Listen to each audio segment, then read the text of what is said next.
Bonsoir. C'est jeudi, et le jeudi, c'est jour de décryptage dans le Live Talk. Nos experts sont tous fin prêts pour vous livrer leurs analyses les plus pointues et les plus pertinentes sur l'événement qui a marqué l'actualité cette semaine et aujourd'hui le retour du président Laurent Gbagbo. Les incidents avant son arrivée, l'accueil qui lui a été réservé. Quel FPI maintenant qu'il est de retour? Le journaliste Israël Guébo et nos spécialistes habituels, André Bois, Edith Broubleu, Élisée Bolougbe reviendront en détail sur tous les aspects de cette journée. Et pour finir cette soirée, avec un beau moment de détente, Mike Danon va nous rejoindre en toute fin d'émission pour son sympathique point de stress. Ici, vous le savez, on débat, on analyse, on décrypte l'information comme vous l'avez toujours souhaité. Bienvenue dans notre Live Talk.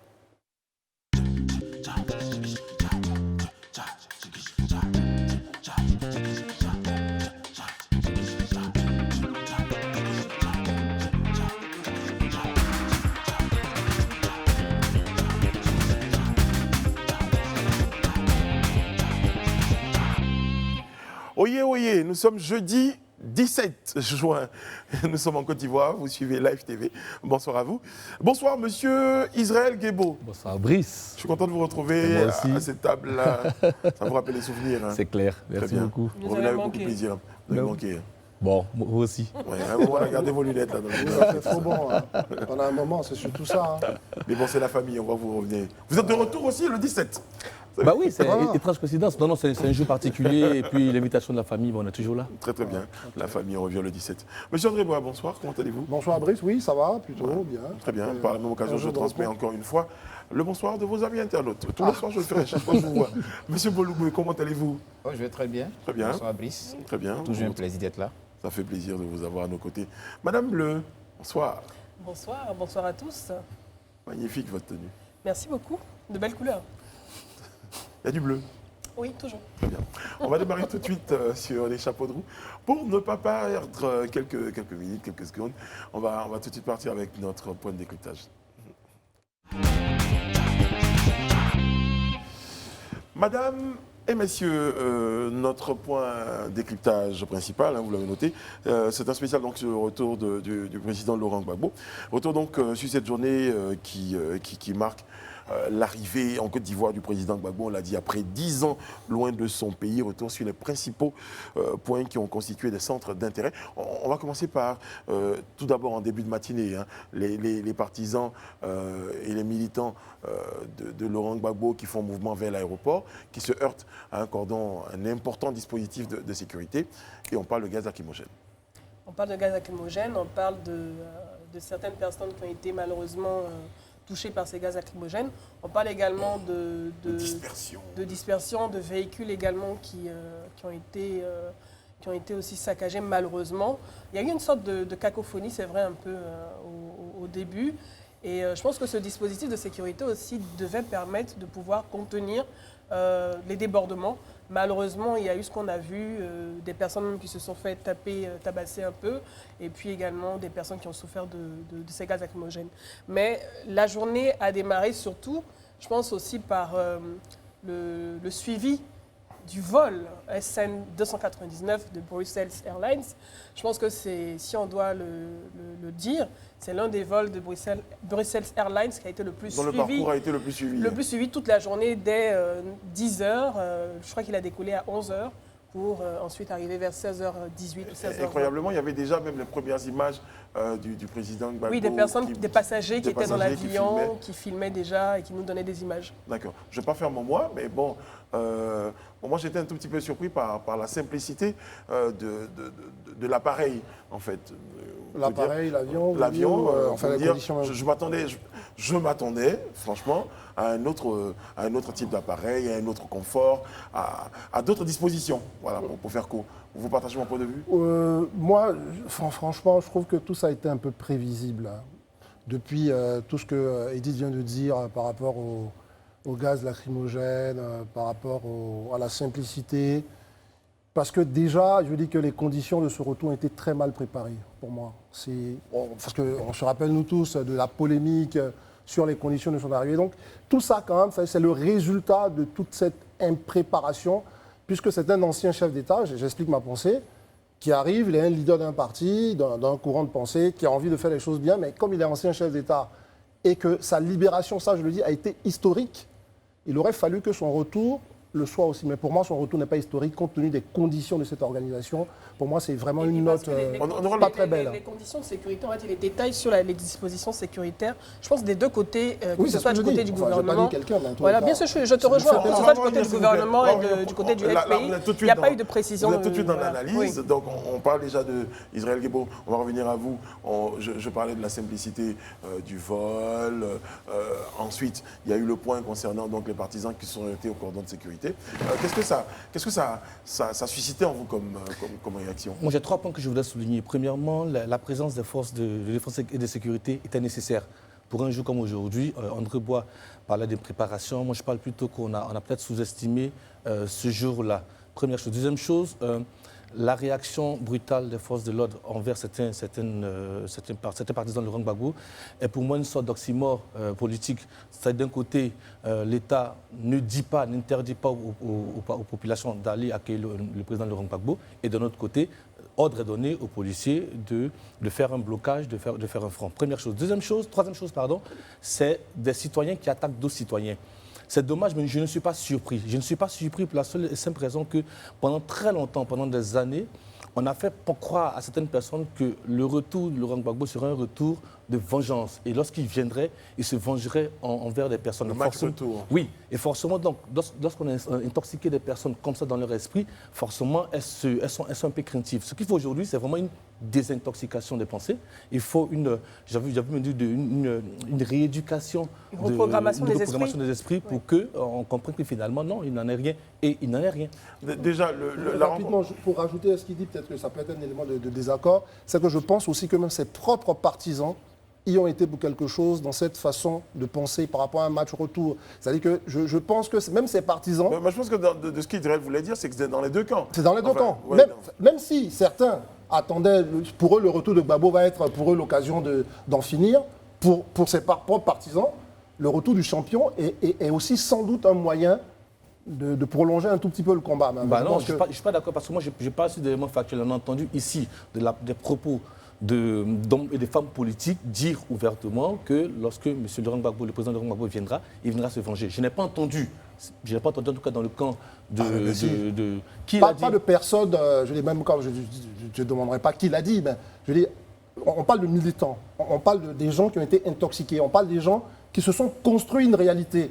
C'est-à-dire que le champion viendrait aussi pour montrer que on n'est pas totalement à terre, qu'on sait se relever, on peut repartir au combat. Donc c'est des idées qui sont entretenues, peut-être par les officines ou choses, mais j'ai entendu beaucoup de militants. Je veux que ça soit très factuel, sur des éléments très factuels. Oui, mais on fait de l'analyse politique. Oui, mais ça se base sur des éléments factuels. On ne peut pas dire comme ça que oui, parce qu'on entend des bruits de couloir. Moi, je dis que ce que j'ai entendu du côté du pouvoir, c'est que c'est des personnes, des personnalités politiques qui ont dit, qui ont affirmé, et c'est vu sur tout le monde.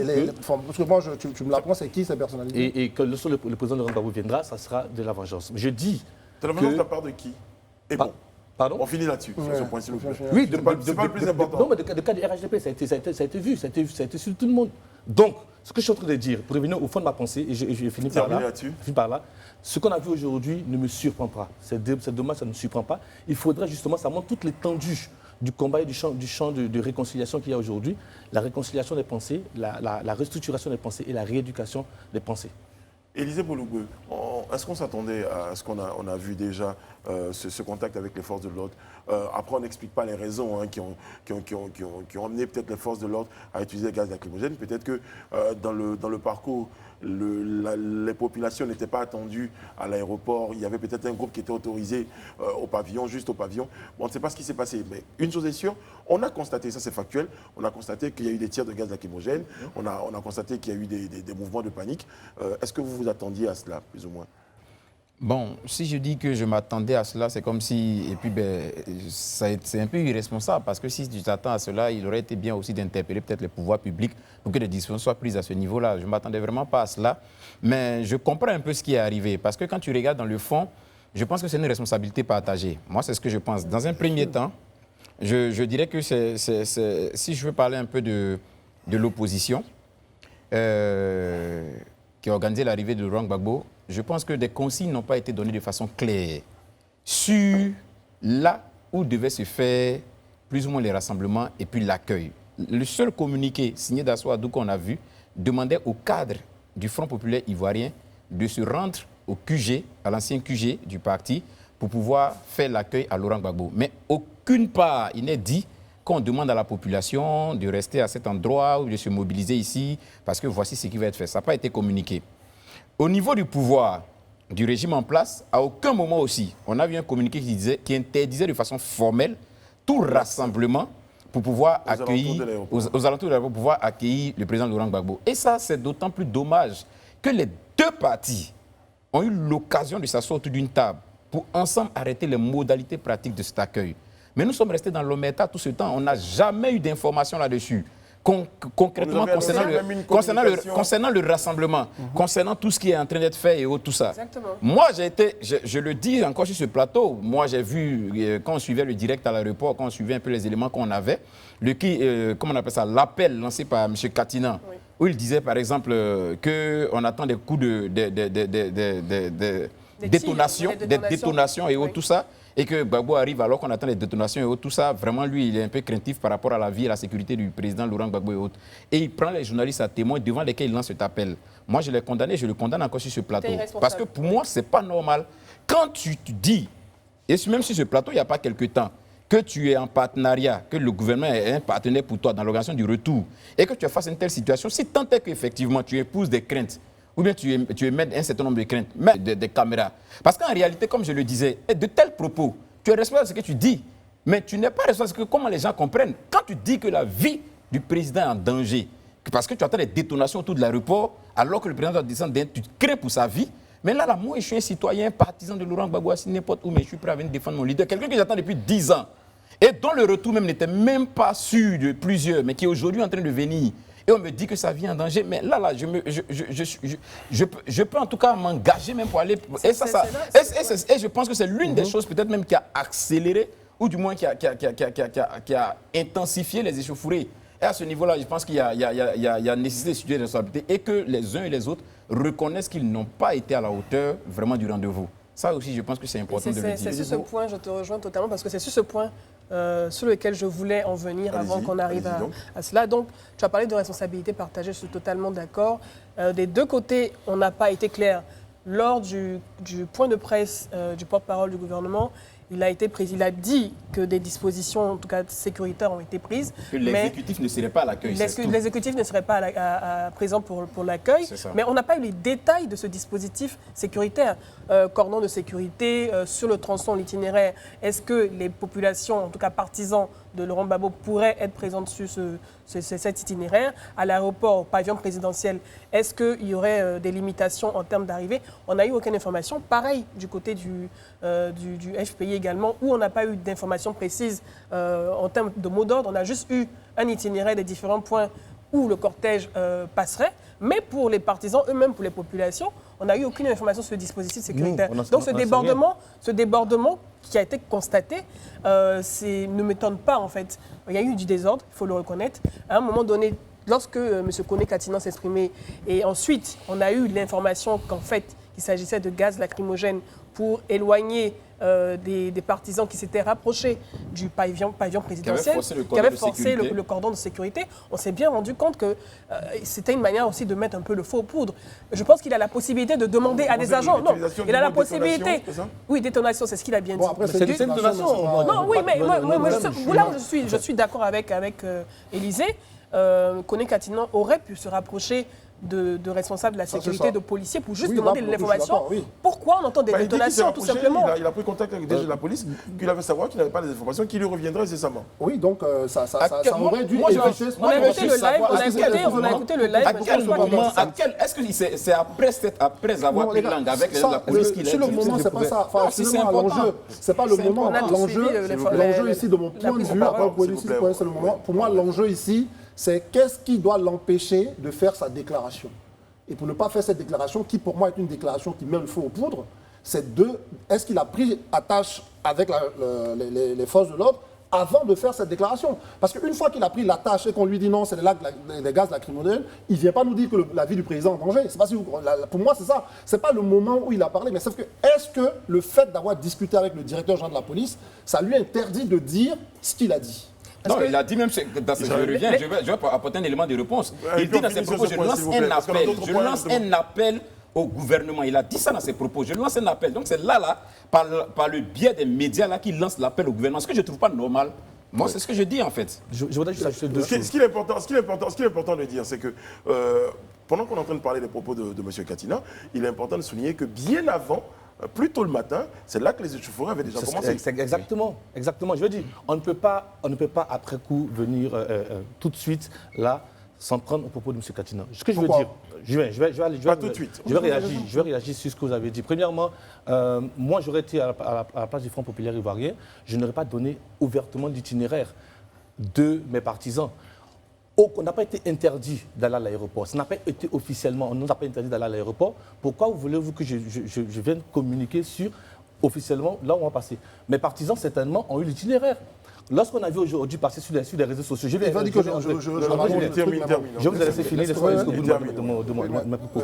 Lorsqu'on voit pendant cette semaine comment les réseaux sociaux ont été manipulés, annoncé même que les gens viendraient agresser, pourquoi voulez-vous qu'on donne l'itinéraire?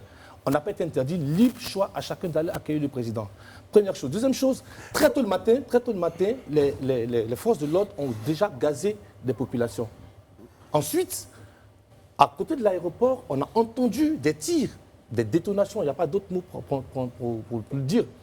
Je pense que M. Katinan est en droit de s'inquiéter, d'être inquiété. Il a dit dans sa proposition, dans sa déclaration, On ne fustige pas son inquiétude. qu'il n'a On pas ne pu fustige pas son joindre, inquiétude. qu'il n'a pas pu joindre le directeur général de la police. Alors, Alors, Il a dit qu'il a joint. c'est ce que- il n'a pas pu avoir par exemple de réponse à cette détonation. Donc il ne dit pas que la vie du président est alors, menacée. à la limite, on peut peut-être lui reprocher de dire que la vie du président est menacée, mais on ne peut pas l'empêcher de s'inquiéter. Mais personne ne dit ça. Moi, je dis, mais qui sont inquiets? C'est un homme politique. Je pense que Brice, Il fait de la communication, c'est un Brice, homme voilà, politique. Brice, Il très maîtrise sa communication, il ne peut Alors. pas nous dire ce qu'il dit. Et bien moi, je veux sur l'itinéraire, pardon, Oui. juste un mot là-dessus. Oui.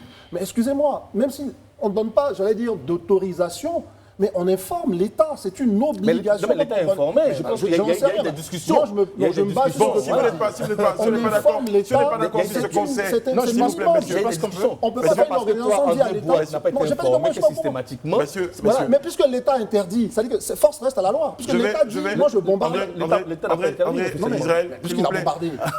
Je suis obligé, s'il vous plaît. Bon, s'il vous ok, plaît. on y va. On va organiser le débat sur le plateau. Alors, déjà, on va retenir qu'il y a eu des échauffourées. Après, comment ces échauffourées ont été interprétées, on pourra débattre là-dessus, vu que tout le monde n'a pas toutes les informations sur le plateau. Je crois bien qu'on avance sur la journée. Il y a eu des échauffourées. Heureusement, les choses se sont plus ou moins calmées pour qu'on ait l'arrivée autour de 16 h de l'avion qui transportait le président Laurent Gbagbo. Et à partir de là, on aborde la question de son accueil.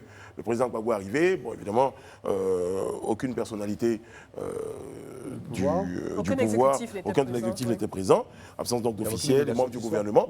Il avait, Ils avaient comme déjà vous dites, précisé, il avait précisé lors du d'ailleurs qu'il Conseil n'avait des aucune ministres, obligation. oui, oui. Ceux qui voulaient pouvaient, mais bon, finalement, ils ont dû avoir d'autres obligations, non pas celle d'être présente à l'aéroport. Le président Gbagbo arrive. Et puis là, pour certains observateurs, on note entre la liesse, la joie, l'enthousiasme de ces militants, certains parlent de beaucoup de cacophonie au Oui, niveau de de l'organisation. débordement, tout simplement. Il y a du débordement. Il a été déjà, lorsqu'il est sorti de l'avion, en salle de débarquement, complètement assailli par les personnes qui voulaient le saluer. Moi-même, à sa place, j'imagine sa fatigue, parce que c'est 6 heures de vol. Il y a tout le stress, même avant le départ, qu'il a dû accumuler, et puis se retrouver complètement immergé par cette foule qui veut le voir. Pensez-vous- Je pense que le cordon de sécurité n'a pas fonctionné. Clairement, pensez-vous que l'organisation a failli à ce niveau? Moi, je ne parle pas. Ou l'organisation était débordée, vous dites? Oui, je parle plutôt d'organisation débordée. Et je pense qu'on a un peu sous-estimé le fait que la joie et l'émotion que les gens auraient ressenti. Moi, j'ai vu les vidéos au point où le président Gbagbo n'a même plus pu sortir de sa voiture pour aller saluer les chefs traditionnels qui étaient sur les bancs. On a dû leur dire de venir à sa voiture pour le saluer. Donc, il y a eu une sorte de... Ça a été sous-estimé. Il y a peut-être eu des préparations. Il y a peut-être eu... Parce que j'ai bien vu que des chapiteaux ont été dressés, installés. Il y a eu un parcours même... où il devait N'oublie passer pas par le pavillon par présidentiel, les pavillons, oui. mais il n'a pas pu le faire parce qu'il y avait du monde, il y avait du monde. Ben, il y avait du monde, il y avait du monde. Non, il y mais avait du bon, monde. ça encore, c'est un autre désaccord avec Israël. Bonne arrivée, dans le camp des personnes manqué. en désaccord. Mais même, oui, pour moi, à ce niveau-là, il n'y a pas une question de on était surpris. À ce niveau-là, surtout que je reviens là-dessus, on sort d'un grand moment, parce que tout le monde le dit, historique, et pour moi, la libération. Donc, la continuité, c'est vraiment comment on organise son arrivée. Et l'arrivée a été complètement foirée. La réalité, elle est là. Foirée, pas parce que c'est de la... Moi, je ne veux même pas parler des responsables, soyons factuels. C'est sûr que les responsables, parce qu'on va en arriver, et on l'a dit, c'est nos dirigeants, globalement, parce qu'on connaît l'ampleur de cet événement, et on aurait pu s'y prendre autrement que d'afficher encore là nos désaccords. Parce que quand Israël dit qu'on a été surpris, est-ce que Non, débordé. Débordé, Non. finalement? Ok. Non, pour moi, on n'a pas été débordé. Mais en plus, et là, imaginez si les forces de l'ordre n'avaient pas empêché tout ce monde-là d'arriver à l'aéroport. Parce que les gens, déjà, dès Port-Boué, dès Koumassi, donc imaginez s'ils étaient arrivés là, ce ne serait plus le débordement. On aurait été dans un... il aurait emprunté un autre mot. Pour dire que, même avec ça, déjà, les organisateurs étaient débordés. Pour moi, ils n'étaient pas du tout préparés. Et puis, bon, il y a un point aussi à noter, c'est-à-dire qu'on a vu les agents de l'aéroport, et les vidéos sont là, des agents de l'aéroport qui eux-mêmes, déjà sur le tarmac, et même dans la salle de débarquement, et même au sein de l'aéroport, avaient laissé même leur poste, ils étaient en train de filmer, ils étaient autour même du président. Je pense que derrière, tu parles de débordement. Je pense qu'à un moment donné, tout le monde a oublié le rôle qu'il devait jouer Qui peut dans la sécurité imaginer du que président. dans un protocole d'État... J'ai 5 minutes avant la Qui pause, peut imaginer j'ai même pas que- 5 non, minutes, c'est j'ai 2 juste minutes une avant la pause, Qui et peut après on va imaginer- parler de Simone Gbagbo. Ouais, qui peut D'accord. imaginer que dans le protocole de l'État qui aurait été partie prenante, on aurait eu des agents de l'aéroport venir sur une personnalité comme ça.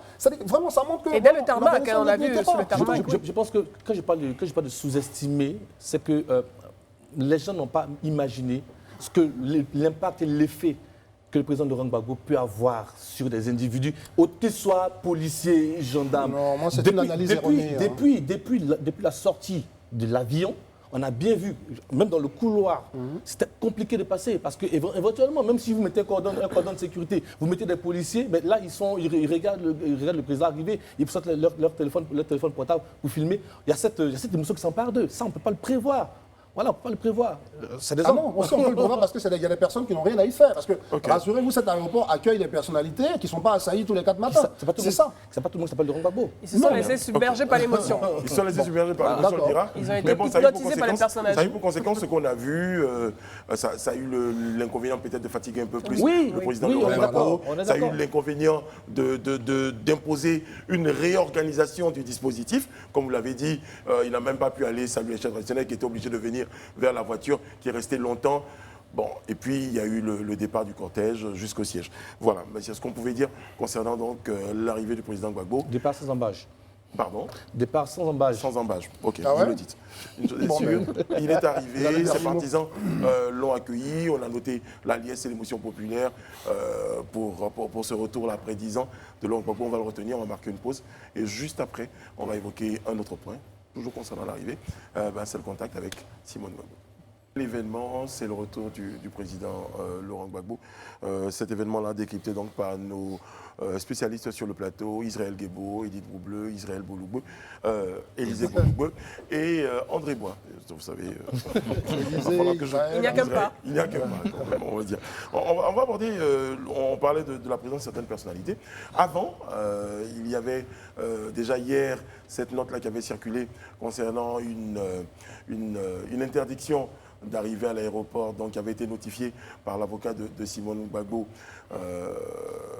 pour l'accueil de Laurent Gbagbo.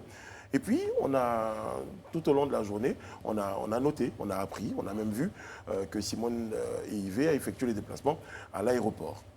En fait, sur ça, c'était, on va dire, un feuilleton dans ce grand film-là, qui est vraiment toujours la vie de Laurent Gbagbo, quelqu'un qui partage sa vie depuis plus de 40 ans, etc.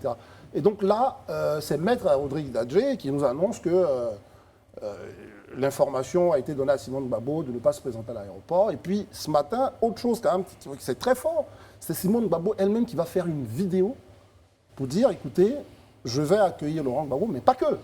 Je vais accueillir mon époux. Exactement. Donc on est quand même, je ne vais pas dire on n'est pas dans du vaudeville, mais on est quand même dans des sagas politiques où vraiment la question des relations donc, de couple impacte aussi la vie politique tout court. Et moi, je pense qu'on est dans ça. Et celle qui a gagné, pour moi, un grand pas politique là, c'est Simone Parce Babou. qu'il y a un troisième élément qu'on n'évoque pas dans les propos liminaires, c'est que depuis l'avion, Laurent Gbagbo est accompagné par sa deuxième épouse, Nadi Bamba. Effectivement, qui l'accompagne depuis le début et qui a été là pendant ces 10 années où il était incarcéré à la CPI, même, je crois, bien avant. Donc, elle accompagne dans le vol. On suit leur arrivée à Abidjan. Et ensuite, on voit également que Laurent Gbagbo est accueilli. Donc, ils font l'accolade, lui et Simone Gbagbo, à son arrivée. Et puis, tout de suite après, on a l'échange, en tout cas, non verbal entre eux, entre Simone Gbagbo et Laurent Gbagbo, qui peut-être a prêté à interprétation certains observateurs. Mais, comme tu l'as dit, Nadi Bamba est arrivée. C'est vrai qu'elle s'est faite discrète Déjà depuis le début. Les premières images Oui. qu'on a vues de l'avion, on l'a vu à ses côtés, qu'il l'installait, qu'il prenait Exactement, part qui s'occupait de lui. qui s'occupait de lui. Et déjà, les observateurs se posaient la question, que va-t-il se passer à l'aéroport avec Simone. Et on a même vu dans certaines vidéos où lorsque Madame Simone Gbagbo est arrivée à l'aéroport, des personnes dans la foule, en tout cas dans les lives, dans la foule qui criaient « Oui, vas-y, on te soutient, tu es une grande dame, tu es la princesse de Beaunois et tout ». Donc on sentait une véritable tension, on va dire matrimoniale, qui a annoncé un peu le retour de Laurent Gbagbo. Si je peux le dire, alors moi je ne suis pas très friand des bruits de casserole et des bruits de Et sommier. Des bruits de sommier, mais ça pose une vraie situation politique. Et pour une fois, je suis d'accord avec André Bois. On sent bien qu'aujourd'hui, au sein du Front populaire ivoirien, il y a au moins 2 courants. Et on a affaire à 2 animaux politiques. Simone Gbagbo, en faisant cette vidéo, a bien indiqué et bien montré aux yeux du monde 2 premières choses. Elle est là. Le compagnon, la compagnon officielle Alors, de j'ai dit Laurent deuxième Gbagbo. épouse, Mais tout à l'heure dans mon oreillette, on m'a dit, j'ai vu une autre femme. Donc, voilà. donc, je parle de Simone Donc, je Gbagbo. préfère rectifier là maintenant. Ok, donc qui est son épouse et qui est sa camarade de lutte depuis très longtemps. Donc, en disant je vais à l'aéroport, elle va l'accueillir en tant que son épouse, mais elle va démontrer également qu'avec elle, elle a du soutien et que dans son choix qu'il devra faire certainement, il faut qu'il fasse attention parce qu'aujourd'hui, je pense qu'il y a beaucoup de personnes qui regardent comment va finir cette histoire et forcément le couple Laurent Gbagbo Laurent et Simone Gbagbo, je pense qu'après ça va tanguer d'une façon ou d'une autre. Mais quel impact ça aura? Parce que si monsieur le président se désolidarise de Simone, forcément il y a tout un électorat qu'elle emporte et ça peut être terrible pour le FPI. Un homme de femme.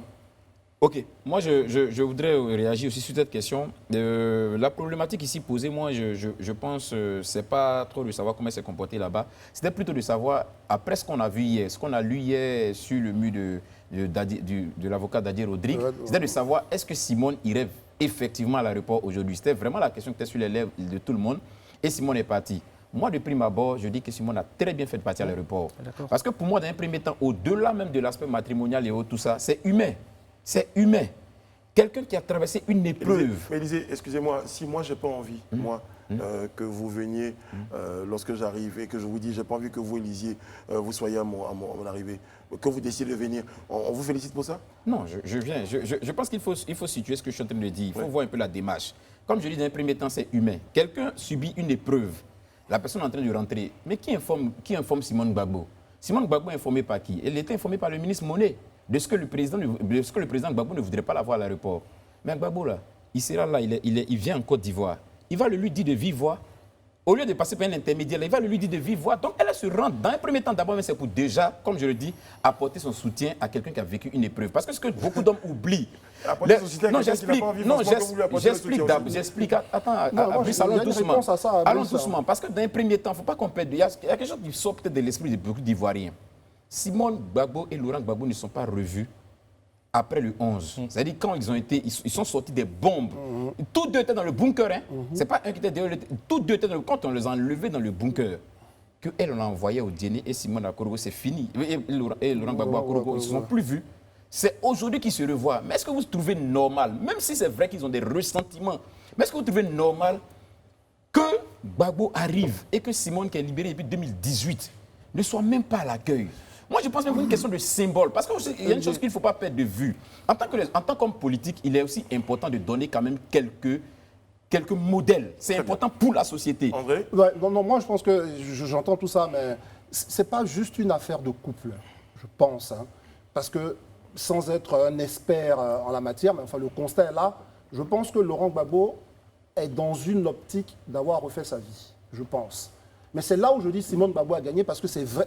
Là, pour le coup, elle continue de faire de la politique. C'est-à-dire que je pense qu'elle s'appuie toujours sur son lien avec Gbagbo pour sortir comme celle qui, malgré tout, Qui est légal, hein? voilà, qui va continuer non seulement de prendre des coups, mais qui au final vise l'appareil du parti, je pense. Et le geste qu'on voit là, beaucoup interprètent ce geste, etc., etc. Je reviens sur le caractère de l'impréparation, mais c'est dommage parce que ces caméras ou toutes ces vidéos à gauche, à droite n'auraient pas été là. Admettons que Laurent Gbagbo ait voulu chasser Simone, etc. Mais moi, j'ai été blessé que cette vidéo soit interprétée. Parce qu'on aurait pu éviter cela et permettre que ces deux personnalités, qui encore de toute façon sont mariées, se rencontrent dans un endroit loin des caméras. Donc, moi, je pense qu'elle sort de ça avec quelques égratignures, mais elle sort quand même très forte dans son combat politique, je pense. Non, mais quand tu dis quelqu'un, elle sort, il y a des Alors, égratignures. après, Dans la mesure où toi-même tu dis que c'est des je interprétations. vais poser la question à Mme Bleu, justement. La vidéo. On avait déjà même certains échos, peut-être, ça c'était des spéculations, d'une volonté peut-être de s'engager, de prendre la tête du parti, ou pourquoi pas de même créer son propre parti. Donc on a deux femmes puissantes. Derrière, moi je pense que le personnage lui-même, président Laurent Gbagbo, a certainement envie d'accalmie, de se reposer.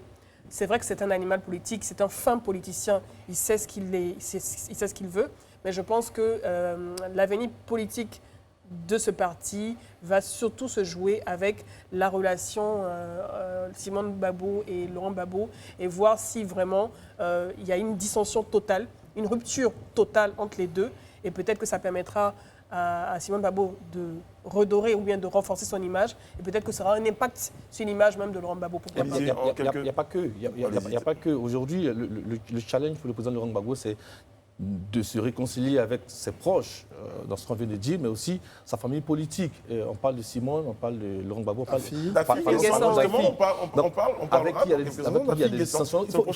Il faut vraiment que, avant même d'arriver à l'échelle nationale, pas de réconciliation nationale, il y a quand même en interne, au niveau familial, au niveau du parti, il y a des points à régler avant de partir un peu plus loin. C'est ce qui va faire que le discours sera réellement cohérent. Parce que quand tu parles de réconciliation à l'échelle nationale et quand au sein de ton parti, tu n'arrives pas à réconcilier tout le monde, le discours n'est pas du tout cohérent. C'est l'occasion parce que jusqu'à présent, c'est ce que je dis. Par personne interposée. C'est ce que je dis. Justement, le geste de Simone, c'est de dire que, OK, il semblerait que j'ai reçu une commission et ça fait longtemps qu'on parle par personne interposée. Moi, je vais directement, engageons le dialogue politique, le dialogue direct, engageons la discussion en face.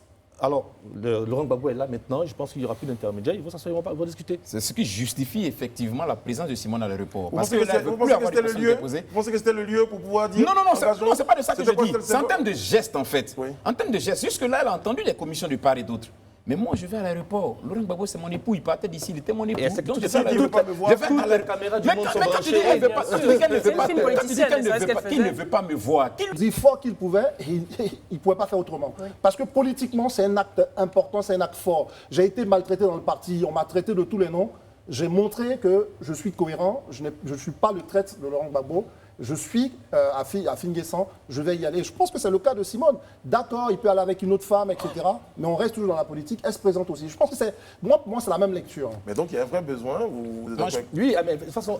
il faut mettre de l'ordre. M. Finguessan l'a toujours dit, même ici sur ce plateau, il est le président légal, dit-il, mais il reconnaît que tant que le président Gbagbo lui a pas donné d'instruction, à l'extérieur, lui, c'est considéré. Mais le jour où le président Gbagbo vient, il se mettra à sa disposition. Je pense qu'aujourd'hui, il a fait un pas pour bien indiquer que c'est vrai qu'il est le président du Front populaire ivoirien, mais son mentor est là, il va l'accueillir. Et c'est sûr qu'en plus, il n'était pas le premier à être convié par le comité d'organisation, mais il a tenu à être là oui, mais pour passer ce message. C'est normal, c'est le président du parti, et comme le dit André Bois, il faut marqué son territoire, sa présence.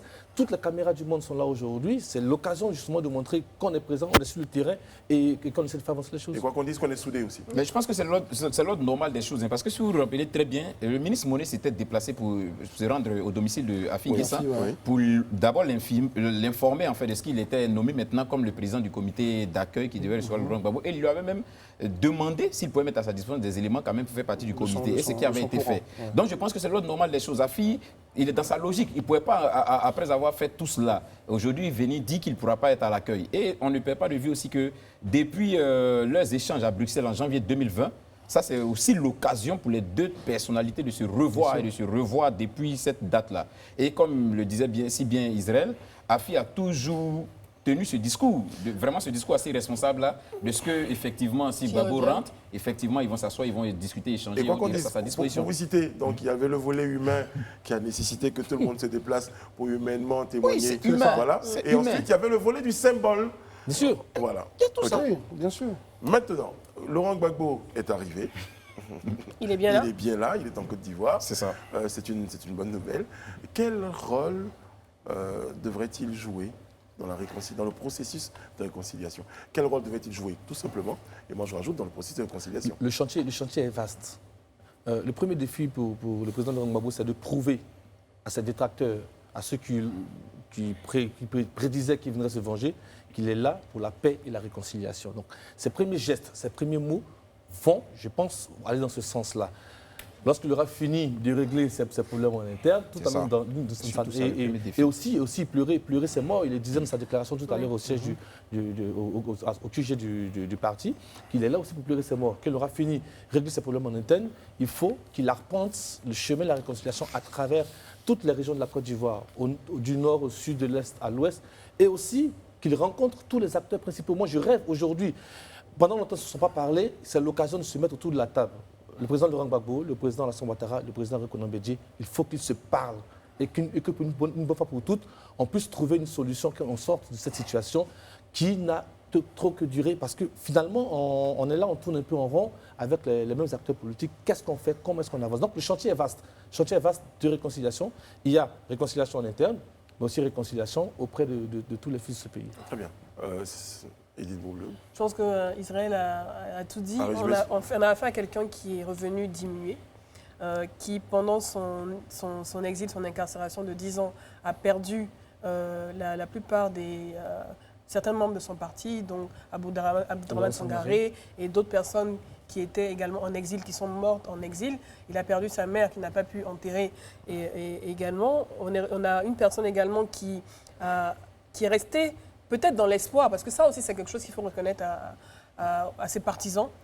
Ils sont restés dans l'espoir jusqu'à présent, alors que peut-être rien ne présageait de sa sortie de prison avec les preuves qui avaient été présentées, avec le fait qu'il y avait des suspicions sur la neutralité de la CPI, qui sont quand même restés dans l'espoir de son retour dans son pays.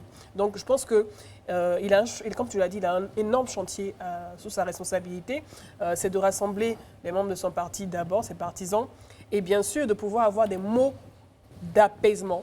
C'est vrai qu'on a été habitué à des mots d'ordre à une certaine époque de son parti, des membres de son parti. Mais là, il a l'obligation d'avoir des mots d'apaisement, de se rapprocher des acteurs politiques avec lesquels il était en froid, en dissension, et de pouvoir ensemble parler d'une même voix pour amener les populations. Heureusement qu'Israël, il avait tout dit. se réconcilier. Parce que s'il n'avait pas tout dit que vous avez fait tous ces propos-là. Je rajoute un peu de toute la sauce. Élysée, en quelques minutes, Oui, parce qu'on a un autre point. Il n'y a pas de souci. Moi, je dirais tout de suite, le premier chantier pour Laurent Gbagbo, Laurent Gbagbo retrouve un parti exsangue. Hein. Ça, ce n'est un secret pour personne. Le parti, il est disloqué, il est divisé, il y a beaucoup de clans.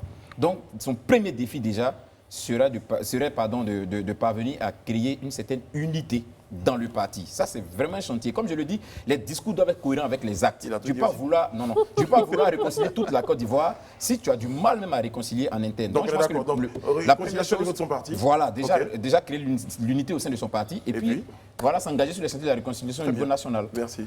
Alors, moi, je pense que l'arrivée du président Gbagbo est une opportunité énorme pour le pays pour dire la vérité. Je pense que ça manque. Vous savez, on écoutait Issaka Diaby, que beaucoup pourfendent, tout ça. Mais il y a une chose essentielle. Arrêtons la plaisanterie. Ça fait 30 ans, je finis là-dessus, Oui, s'il te plaît. 30 ans que nous sommes dedans. Il n'y a pas de vérité dans l'espace public. On ne dit pas la vérité et on ne demande pas pardon. Moi, je pense que c'est là qu'il faut commencer. La Vérité, justice, réconciliation pardon. qu'on colle à côté, pour moi, je le dis toujours, je le pense encore, c'est une grande mystification. Très bien. Le vrai problème, disons-nous la vérité, on a fauté et on demande pardon. Monsieur Mike Danon, et c'est maintenant. Il n'y a rien en face. Il n'y a rien en face. Il n'y a rien en face. Oh, oh, c'est bon là, oh, coupez-moi ça s'il vous plaît. Non, ça va. Oh, c'est bon quoi. Je vais pas me taper ça pendant 6 heures de vol pour venir trouver ça encore ici. Hein. Désolé, Brice, excuse-moi de... Je Ouais, comprends. Mais Mike Danon, vous arrivez... Ouais, j'ai déposé J'ai déposé Gbagbo. Ah, c'était vous le pilote? Oui, c'était moi le pilote. Écoute, frère, c'est tombé sur moi. Il y a quelques jours, le gouvernement m'a appelé. On me dit, écoute, de façon consensuelle, on a décidé que c'est toi, avec ton expérience de vol que tu as pu avoir au Qatar Ouais, c'est et tout bon, ça, ça se vient. c'est toi qui dois ramener Gbagbo. Mon épouse me dit, je dis, l'État m'appelle. Elle me dit, Si ce avion, il y a Gbagbo dedans là. Donc je quitte chez moi avec déjà cette pression. Mais Brice, j'aurais pas dû accepter. Mais qu'est-ce qui s'est passé justement? Parce qu'on vous a en exclusivité, je crois que c'est important, que vous puissiez nous dire qu'est-ce qui s'est passé dans le vol. Décrivez-nous un peu Même pas le l'ambiance. vol, déjà au décollage, tu as la pression. Tu as la pression. Vous avez entendu qu'on a eu 40 minutes de retard. OK. Tout le monde va m'envoyer des SMS. Le gouvernement va m'envoyer un message pour me dire est-ce qu'il est dans l'avion? Est-ce qu'il se porte bien? Oui, je vais répondre. Les GOR vont m'envoyer des messages. Le PDCI va m'envoyer des messages. Tu as des gens qui vont m'envoyer des messages pour me dire qu'ils ont parié sur le 17. Et est-ce que ce 17-là est réellement dans l'avion? Je dis oui, il faut que je fasse des vidéos. Donc c'est moi qui ai les quelques vidéos que vous avez vues. c'est On va toi, me dire, c'est- est-ce qu'il se porte bien? Est-ce qu'il est bien installé? Est-ce que c'est vraiment lui? Est-ce que c'est vraiment lui? Est-ce que le siège est chauffé? Je dis oui, vu qu'il n'est pas seul, il s'est chauffé. Voilà. Est-ce que, comment on appelle? Est-ce qu'il a mangé? Je dis oui, il y a de la sauce graine, mais il y a aussi de la sauce arachide. Bon, maintenant on va me demander de mettre la fameuse chanson C'est comment tout le vol pour qu'on réalise que c'est l'avion de Gbagbo. Mais alors qu'il y avait d'autres passagers. Mais il est déjà sur le terrain, on est déjà dans les nuages, on va atterrir. Donc déjà au décollage c'était compliqué, mais le vol par contre, c'était assez... Alors, tout au long du vol, qu'est-ce qui s'est passé? Déjà, on a volé à une altitude à peu près de 1000 et quelques, 880 km/h. C'est quand même un passager curieux. Oui, il est curieux, il veut tout savoir. Là c'est où? Je dis, c'est l'Espagne. Il m'explique l'histoire de l'Espagne et tout. On traverse, on arrive. Alors, je me souviens quand on est arrivé au Burkina, il me dit, on est au Burkina? Je dis oui. Il me dit, est-ce qu'on peut descendre? Je vais voir Blaise. J'ai dit, le vieux. Quand tu es arrivé à Abidjan, là-bas, tu vas le voir. On entre par Doropo, il dit, on est en Côte d'Ivoire. Je dis oui. Est-ce que tu peux aller vite? Je dis non, je ne peux pas aller plus vite que ça. Ici, on est où? On est à Bengourou. Je peux descendre pour saluer le roi? Je dis non, tous les rois t'attendent à Abidjan. Maintenant, c'est au niveau de l'atterrissage. Comme vous avez pu voir, on a eu quelques petites difficultés. Ah oui? Oui, il y avait les nuages. Et puis, au niveau de Port-Boué, il y avait aussi d'autres nuages. Je crois que c'était gaz lacrymogène. Voilà, j'ai dû mettre un masque aux passagers pour ne pas que, voilà, on ait des problèmes. On m'a dit bon, que c'est les policiers qui ont pimenté un peu. Je me suis dit, bon, avec le Covid, il faut dégager les Comme sinus. disait quelqu'un, aujourd'hui là, ils ont. Voilà, ils ont pimenté aujourd'hui seulement. Ils ont pimenté, donc ils ont dégagé les sinus. Et quand on est arrivé, mon cher Brice, j'ai eu une autre surprise. Oui, Ouais. Bien évidemment, je transportais un politicien, donc bien sûr qu'il y aurait eu de la il y, politique. il y avait dedans. l'accueil et tout. J'atterris, on me dit non, c'est moi qui dois conduire la voiture du gars jusqu'à son QG. Non. J'ai dit, mais c'était pas dans le contrat. Bah oui. Moi, je suis pilote de ligne. On me dit, oui, mais maintenant, tu es chauffeur de ligne. J'ai dit, apportez-moi le plan de vol. Mais c'est là, c'est un truc de fou. Ramenez-moi le tableau. Non, mais j'ai jamais vu un plan de route comme ça. Jamais vu. Mon cher Brice, Expliquez-moi. là, c'est l'aéroport. D'accord? Ouais. Je dois quitter l'aéroport. Il est plus grand quand même. hein. Oui, non, là aujourd'hui, bon, ça c'est avant. Maintenant, là, avec l'extension, tout ça, je dois quitter l'aéroport. Allez, pam. On va aller jusqu'à Solibra. Solibra, quitter, dépasser le stade. Ouais. OK? On va prendre le stade, on va revenir, passer par le lycée technique, revenir ici. Sortir par Carrefour Opéra, reprendre par Ingré pour venir ici, à Tauban. Ouais. C'était plus simple de faire ça pont HKB, revenir ici directement, prendre le truc et tomber là. On me dit non, on ne peut pas. Bah, Je pourquoi dis, Pourquoi mais parce que Gbagbo n'a pas 500 pour payer le pont. Il n'avait pas changé l'argent, c'est ça? Non, il me dit, ses comptes sont gelés, en plus, bon, c'est des euros. Bon, j'aurais pu payer, la question, elle est bien évidente, mais je devais 1500 à Brice. Je n'allais pas enlever 500 dedans pour payer le truc. Donc, du coup, je me suis plié au plan de vol. Et, les gars, c'est des FPI qui m'ont donné le truc ou quoi? C'est du rose et bleu. Attention au message, les gars. Mike Dano. Je suis pas... oh, c'est bon, là. Écoutez, on va faire un geste qui est devenu un geste célèbre en Côte d'Ivoire maintenant. Merci Mike. Oui. Bon, écoute, donc j'y vais. Bon, très bonne nouvelle, comme il y a le Qatar qui ouvre sa ligne là, sûrement que je vais voler là-bas. Je tiens à préciser, je ne suis pas le pilote des hommes politiques. Donc ceux qui ne sont pas encore rentrés là, envoyez d'autres pilotes pour les chercher. Bravo Mike Dano. On vous retrouve jeudi prochain pour un autre point de stress. Merci messieurs, merci Israël, merci Madame Bleu, Élisée, André, merci d'avoir été en notre compagnie. Merci à vous, téléspectateurs, de nous avoir suivis. Merci à tous nos internautes pour toutes ces réactions tout au long de cette journée où Live TV a tenu à vous retransmettre 2 événements. Donc il y a eu le retour du président Laurent Gbagbo, mais on n'a pas oublié l'Euro. Donc on est, pour tous les aficionados du foot, eh bien, ils ont eu droit à leur rendez-vous foot. On a été très heureux d'être en votre compagnie. On vous retrouve lundi sur ce plateau parce que demain, c'est Cognier Girls. Dieu vous garde.